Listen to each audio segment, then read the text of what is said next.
Hey, what's up? This is Matt from GoTherax. Today, I'm going to show you how to perform a chin-up.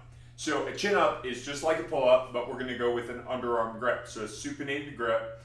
And I like the chin-up personally because we're able to get the biceps involved, and that's something that I don't do in a lot of my other exercises. So in this, very simply, we want to find a bar, we want to get a nice grip around the bar, and then we're going to drive the shoulder blades from our ears down before we then go to pull up into the chin up. So it goes like this, and I'll do it in stages. So I'm going to take my grip,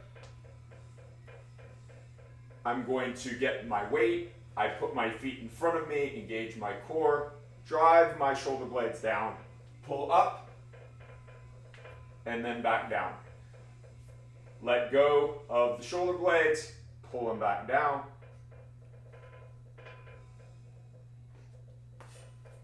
You're going to want to make sure that your core is on. You're going to want to make sure that you depress those shoulder blades and that you pull all the way through with each rep. Good form will give you better results in a chin-up.